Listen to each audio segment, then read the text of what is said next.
Hi Air Signs, Gemini, Libra, and Aquarius. Welcome po sa ating channel. At ito ay inyong weekly Gabay Tarot reading for March 18 to 24, 2024. Please be reminded that this is general reading po, sa maaari kayong makarelate o hindi. Just take what resonates. Gamitin ang reading na ito bilang gabay lamang. Balik po kayo dito bukas para sa ating daily Gabay Tarot reading.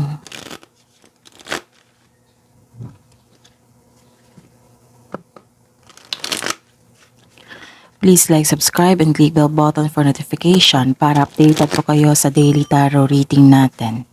Para po sa gusto magpa-reading, maaari nyo pong makuhang link nasa description box po ito. Message lang po ako sa messenger. Maraming salamat po.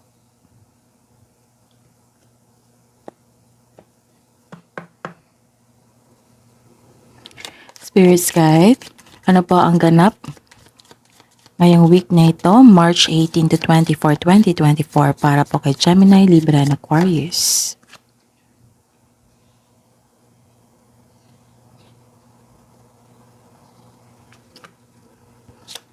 Ano pa po ang ganap ngayong week na ito, March 18 to 24, 2024, para po kay Gemini, Libra, and Aquarius.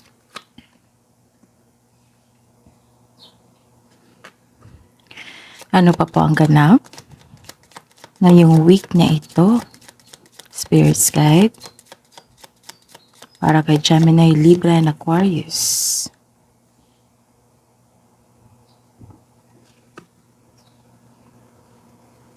Kuha tayo ng message.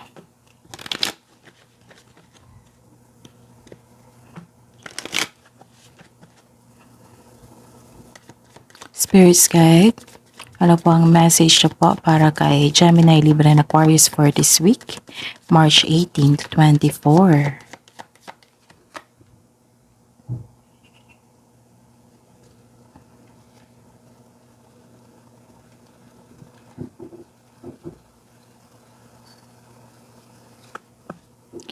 Ano pa po ang mensahe?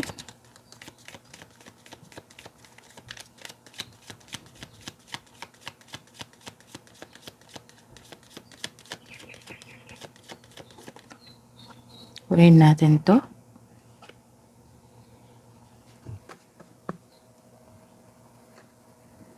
Okay.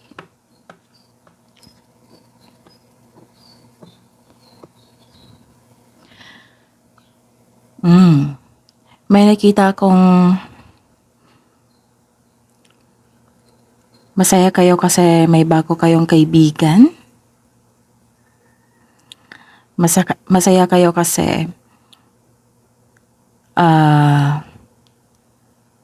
may nakita akong support dito mula sa inyong friends and family. Nagkaroon ng loyalty. Some of you na hired as katiwala.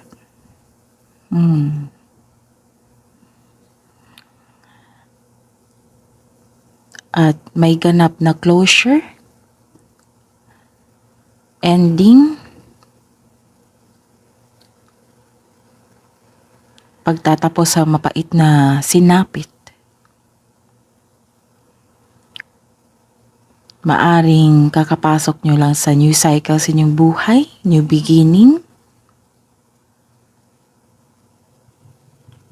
Kasi ito yung concern nyo last week.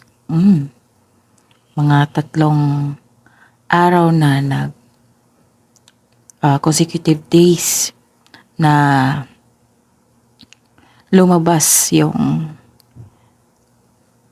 emotion mo, may dala-dala kayong bigat na nararamdaman. Like nahihirapan kayo sa pag-let go sa mga nangyari.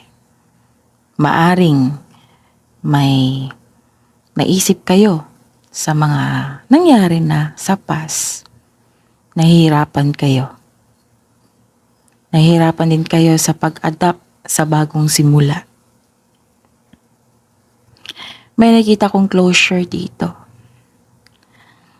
May nakita akong concern sa isang tao na matigas ang ulo, ayaw makinig.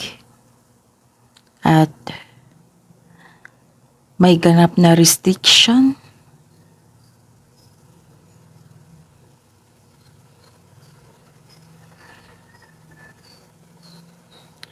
So this is ending with new beginning.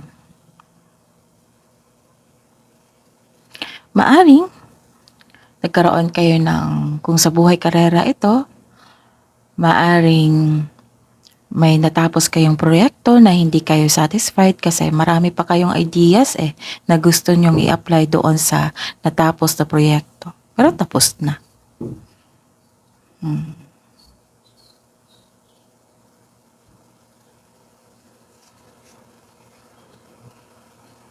This is transformation. This is letting go. Nagkaroon ng pag-release. Kahit nagkaroon ng hardship sa pagtanggap.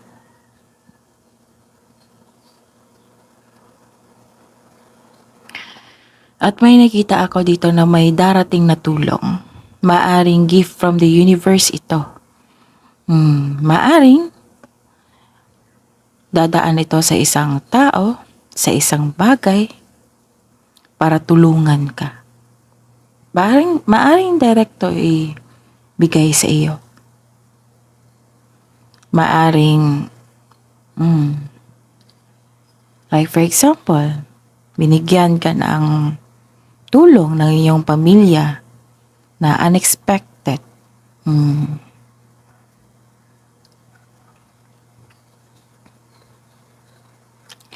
May nakita kong grasya dito. Abundance. Nakikita ko na yung happiness.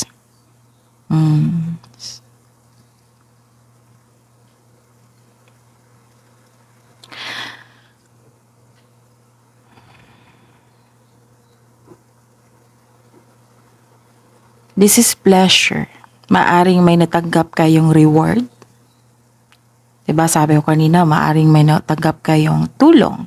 Pwede ding reward ito, award, compliment, recognition, nakilala ka dahil sa iyong galing at talino.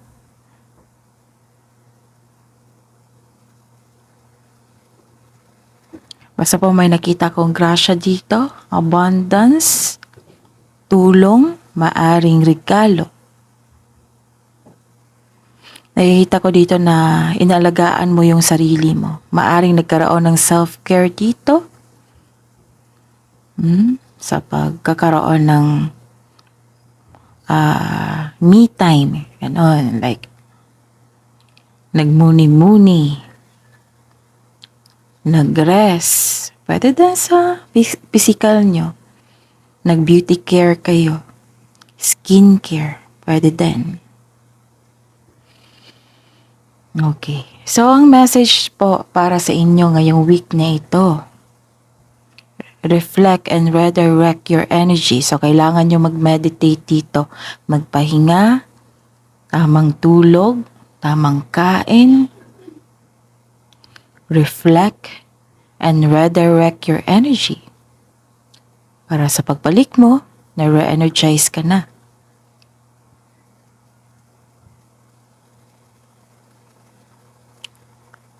Sabi po dito na clear the past, heal the present.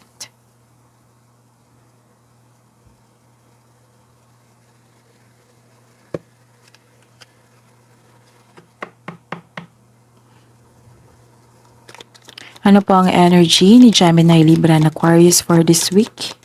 March 18 to 24, 2024. Spirit's Guide.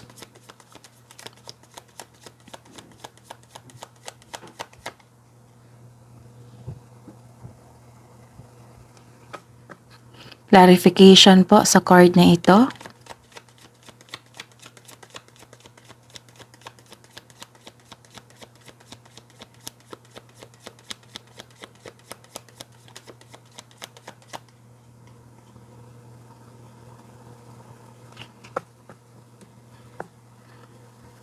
Career and money. Career and money po ni Gemini, Libra, and Aquarius.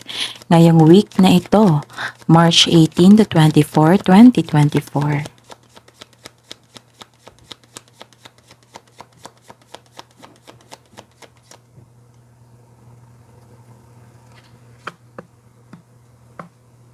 Clarification po sa card na ito.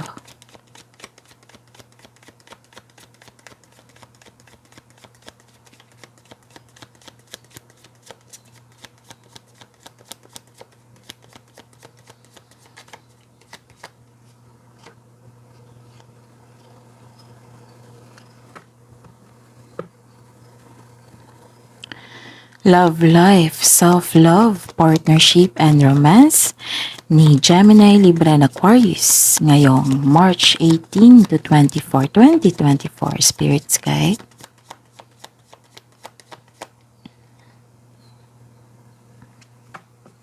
Clarification po sa card na ito.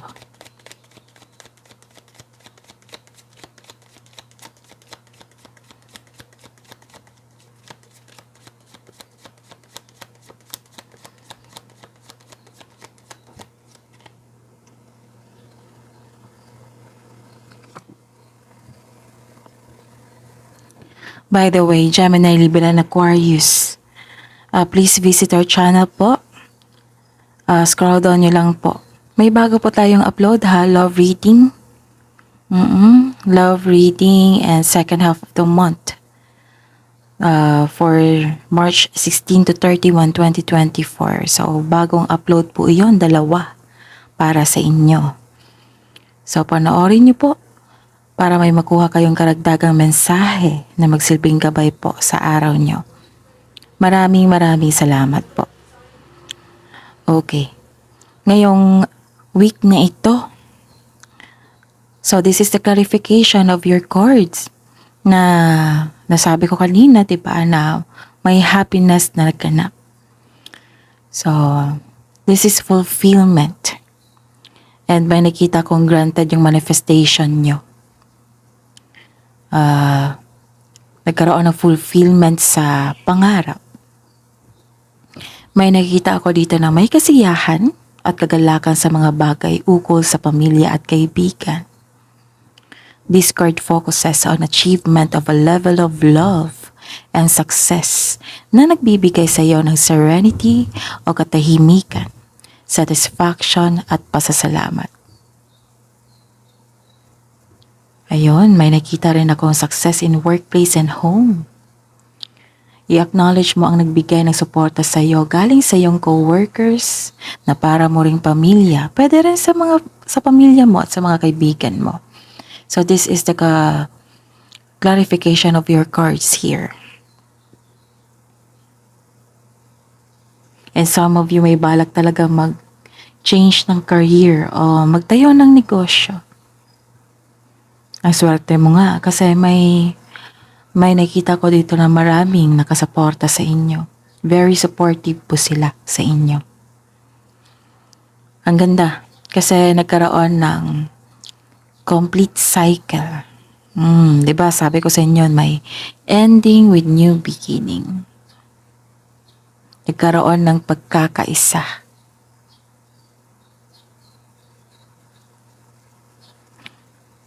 Okay?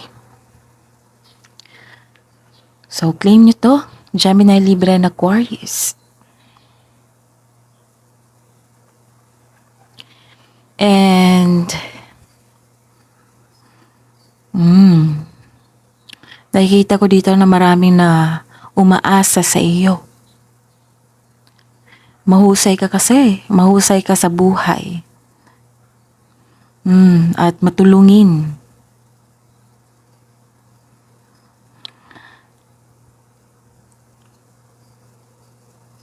Nakikita ko dito yung financial stability. Some of you nasa posisyon. Some of you negosyante or leader. Kaya niyong matapos yung trabaho na mag-isa. Sabi po ng card dito na this card tells you to take leadership role or make financial decisions on behalf of others or take action towards your goal. Kailangan mong magbigay ng aksyon dito. This is all about wealth and generosity. Ang pagtaas ng tagumpay sa pananalapi at katatagan ay nasa iyong kamay na. May nakita kong parating na kososyo or magbigay ng tulong. Ito yung sabi ko sa inyo kanina na may magbigay ng tulong or mamuhunan upang tulungan ka sa pagkamit ng iyong layunin. Kasi nakikita nila yung galing mo at talino. Alam nila na mas maging asenso sila kasi ayun, nakikita nila yung output, output sa mga ginagawa mo. Diba sabi ko sa inyo kanina na nakatanggap ka ng tulong, nakatanggap ka ng compliment, nakatanggap ka ng award, some of you, rewards, dahil sa talino at galing mo.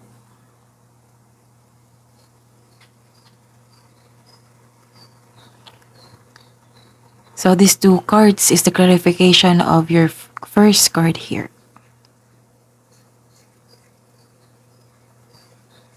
So claim nyo to, Gemini, Libra, and Aquarius. Ang ganda for this week.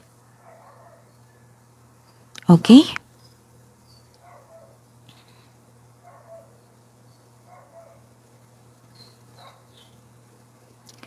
Sa career and money nyo,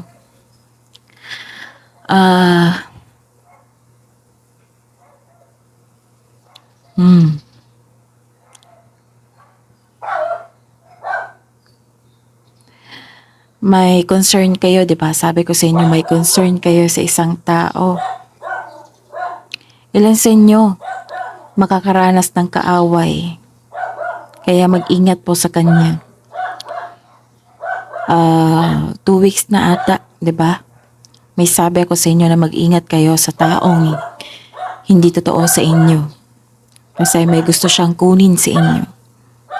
Yes, naiinggit po ito sa inyo. Nagmamasid po siya. Nag-observe po siya sa iyo.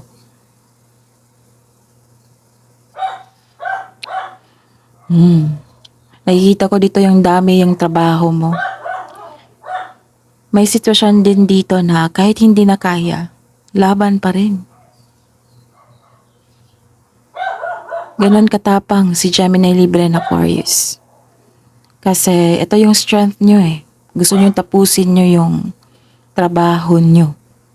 Kung pwede mag-isa. Para tuloy-tuloy. Yan yung ugali nyo eh, di ba? Gemini, Libra, and Aquarius. Actually, nagkaroon ng blockages or delay. Habaan ng pasensya. Pag-intindi. And make yourself busy. Habang hinihintay mo ito.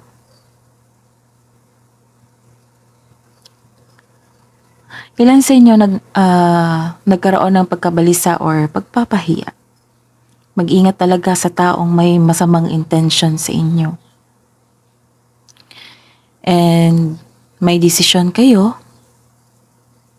And may nakita ko dito na may tao na against sa inyong desisyon. Pwede din desisyon ito sa buhay. Desisyon sa kaperahan. Desisyon sa trabaho. Meron kang nararamdaman na pagkatalo. Yung parang na-down ka. Hindi na parang, na-down po. Oo. Sabi po ng card dito na make a journal. Para it will lead you na maging mahinahon ka at masuri ang sitwasyon. And, ayun. Yung mensahe ng cards nyo dito na reflect and redirect your energy.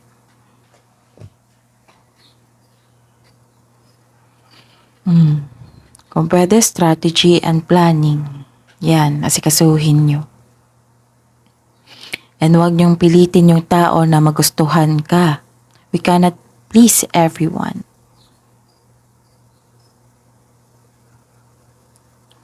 Okay?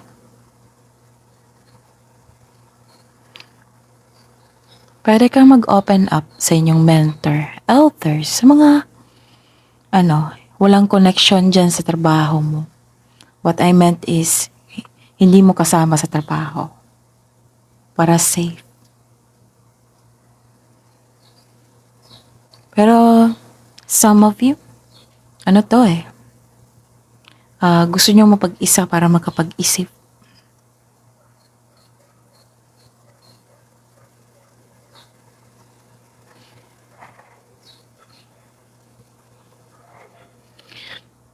Yun nga.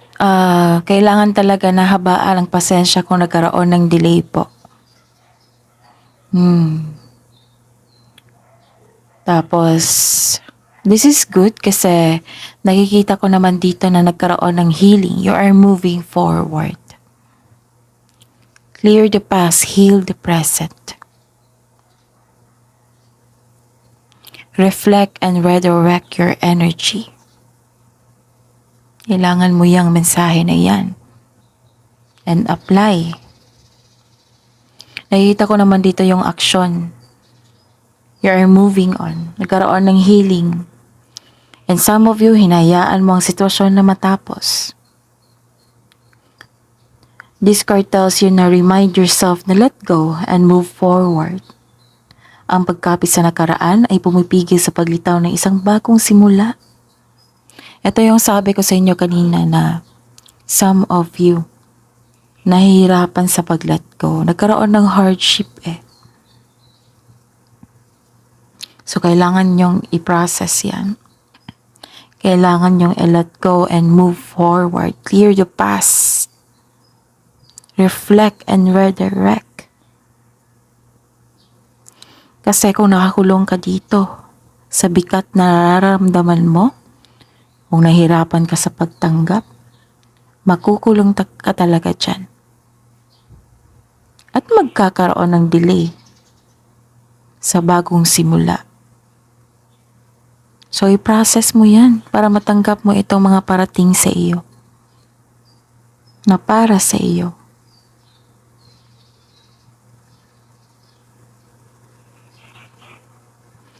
And prove to yourself also. And prove to the universe na kaya mo na ma-overcome itong challenges na ito. Actually, emotion mo ito Yung kalaban mo ang iyong sarili. Hindi naman kailangan maapektuhan kayo sa isang tao na gumagawa ng paraan na para magkaroon ng blockages. Pwede niyong hindi tangkapin yan. Nakikita ko dito ang iyong sarili. Ikaw lang po yung makawala dyan. Tanggapin lang po, surrender and embrace. And let go and move forward sa new beginning. Huwag niyong subukan ipagpaliban ang kasaganaan na naghihintay sa iyo, sabi ng card. So may naghihintay sa iyo na kasaganaan. Kailangan mo lang itong i-process po. I-prove nyo sa sarili nyo na kaya nyo. I-prove nyo sa universe na kaya nyo. God, I am ready. Ganun. Para mabigay sa inyo ang dapat sa inyo. Nahanda ka na. Kasi yung mga kailangan natin, minamanifest natin, hindi, isa sa rason na hindi pa yan binibigay kasi you are not ready. Masasabi natin, ready na ako. Pero kung nasa actual na, merong problema. So, reflect and redirect your energy, okay? Kaya nyo yan. Gemini, Libra, and Aquarius, ma-overcome nyo ito. Actually, walang problema talaga sa trabaho. Maraming trabaho Meaning, maraming transaction, maraming transaction, cash flow ang ibig sabihin yan. Hayaan mo yung negative energy na sa toxic traits ng isang tao. Maring alam mo na kung sino ito. Basta connect lang kayo sa inyong intuition. Huwag kayong magpa-apekto sa kanya kasi hindi kayo nagtatrabaho sa kanya. Diba?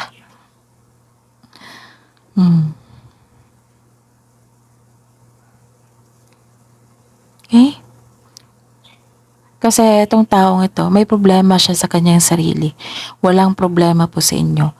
Ang i-focus nyo lang, itong nararamdaman mo, i-embrace mo, i-surrender mo, let go, and move forward. Yan. Okay? And please know also na hindi lahat ng yung desisyon natin may tutol, may isa talaga tutol niyan. So, that is very normal na kailangan natin intindihin at tanggapin. Okay? Love life, self-love, partnership, and romance. Nakikita ko dito nagkaroon ng emotional stability. You are working on it. Naging mahinahon ka. Most of you matured. Mapagmalasakit. Pwedeng emotional.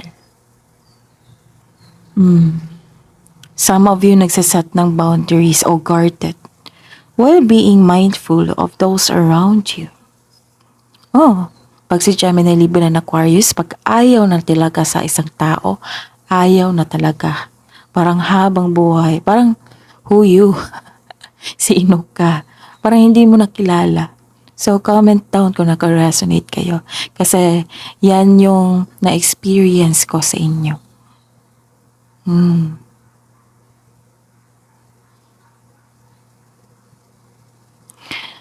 Some of you, blessed ka kasi stable na yung kapareha mo at emotional intelligent, marunong magbalanse sa kanyang emotion. Maaring ikaw din ito.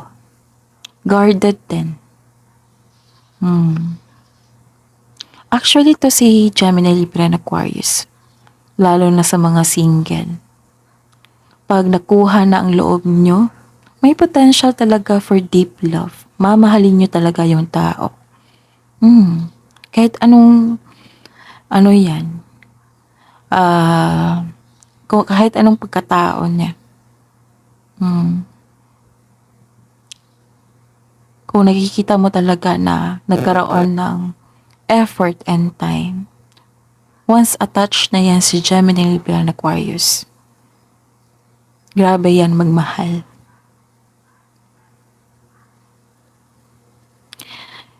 Sa mga buhay mag-asawa, sa mga may relasyon dito, sabi po ng card dito, na iparamdam mo sa kanya na may malasakit kayo at supportive kayo sa inyong relasyon.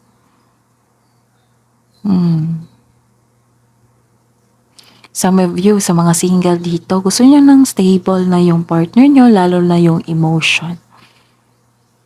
Kasi guarded nyo, kayo Ayaw nyo na yung mga ugaling nasa past nyo. Gusto nyo yung bago. Which is very good, diba? At least aware kayo kung ano yung gusto nyo. Yan yung pinaka-importante.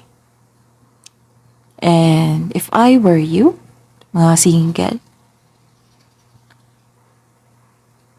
kung stable kayo, mag-manifest kayo. Ask kayo kay God na sana bigyan din kayo ng stable na tao, lalo na sa emotion, para magtulungan kayo, mag-team up kayo. Actually, si Gemini, Libra, and Aquarius, magaling talaga pag teamwork. And some of you, independent. Independent talaga kayo. And I'm hoping sa mga single dito, this is a piece of an advice na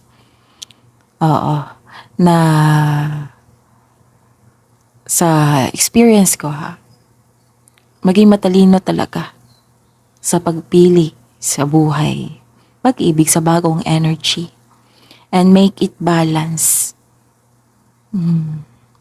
Make it balance. Kung pwede, focus muna kayo.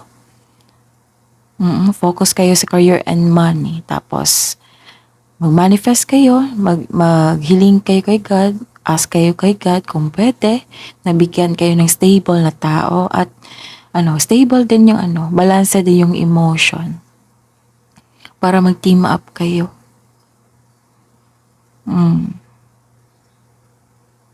Kung gaano kayo katalino sa trabaho, Dapat maging matalino kayo sa buhay pag-ibig. Pero syempre, nasa inyo yan kasi buhay nyo yan, di ba?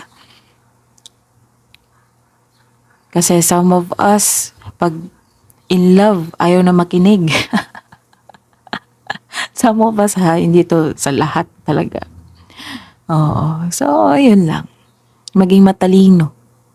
Yun yung advice ko. Kung gaano kayo katalino sa school, kung gaano kayo katalino sa trabaho, sa kaperahan, ganon din sa buhay pag-ibig. Okay? Ganon din sa inyong sarili. Love yourself more bago kayo pumasok sa buhay pag-ibig na para sa partnership na.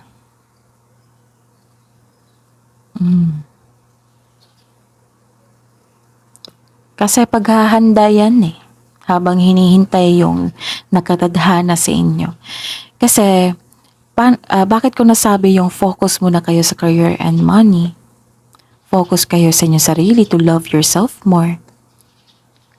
Kasi yung punto ko is to attract, hindi maghabol. Mas mabuti yung attract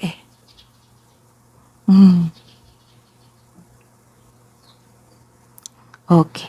Pero nasa inyo yan kasi buhay nyo yan.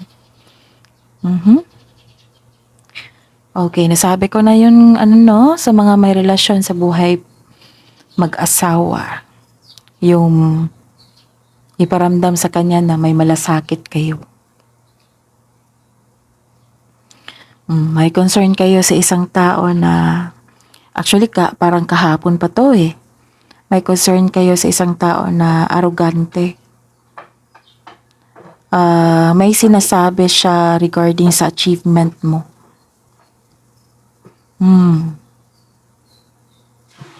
And ito, clarification din ito sa card mo na nagkaroon ng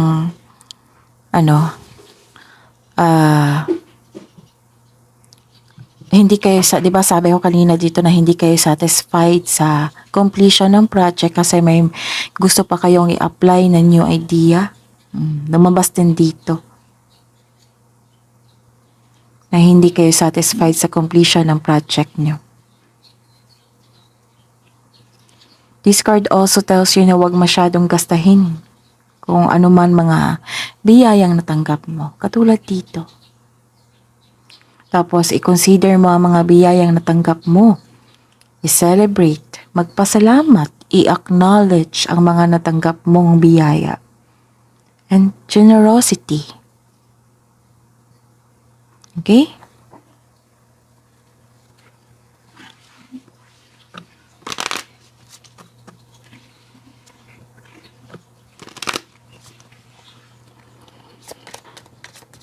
Love message po para sa Gemini, para kay Gemini, Libra and Aquarius. Ngayong week na ito. Para sa mga single, love message for self-love. Ngayong March 18 to 24, 2024. Okay.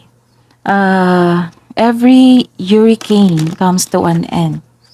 So, tapos na. Tapos na, nasa beginning na kayo. So, this is the clarification of your cards here and here. And ito rin. So, tatlong card. 3, 4, apat pala.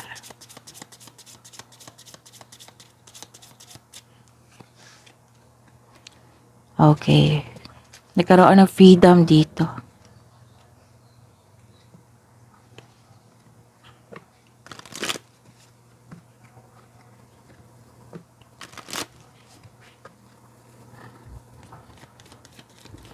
Love message po para sa buhay mag-asawa at sa mga may relasyon.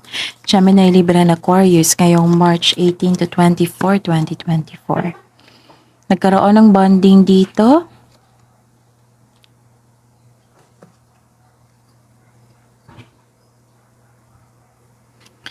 Okay. This is a love bond grows stronger over time. So, bonding kayo. And, You may be about to be surprised. So this is the clarification of your card here na may sorpresa or unexpected help, tulong, oo, regalo, pwede, offer.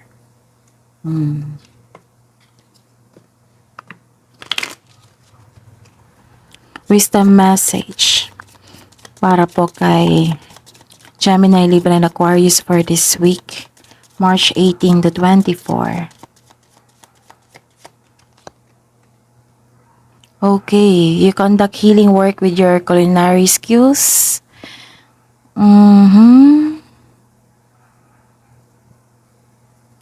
Okay, some of you magkakaroon ng healing kung nagluluto kayo, kung makain kayo, and give time. Ito yung sabi ko sa inyo parate na give time to the children. Kasi yung energy nila is purity and innocence, positivity. So take time to them and to your inner child also. Para magkaroon ng healing. Okay? Kasi iba talaga mag-take time kayo sa mga bata ka. Mare-refresh yung energy nyo. Abo ang advice nyo po para kay Gemini, Libra, and Aquarius for this week, March 18 to 24, 2024.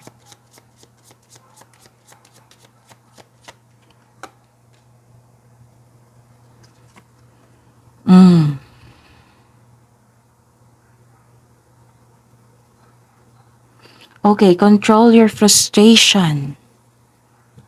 If you have moderate aggressive impulses, this is an invitation to control your temper and frustration. You are encouraged to explore how to express your needs or thoughts more openly and constructively to reduce your level of frustration.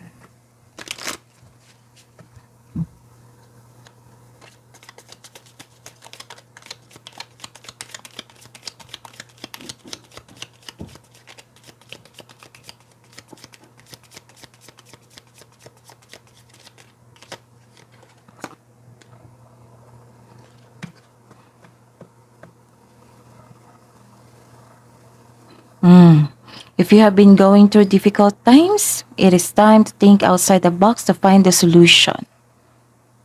Yung nahihirapan ka sa yung career and money, yung nagkaroon ng toxic traits, nagkaroon ng pagtutol sa desisyon. This is also a reminder to avoid neglecting your creative side.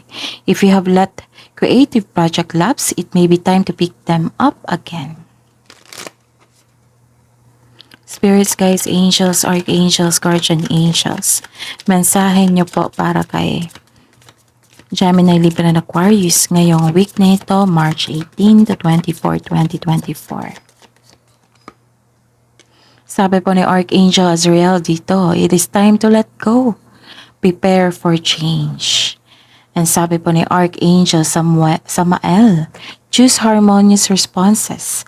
Act with wisdom and grace. That is your reading, Gemini, Libra, and Aquarius for this week, March 18 to 24, 2024. Please like, subscribe, and click bell button for notification para updated po kayo sa daily tarot reading natin. Maraming salamat po.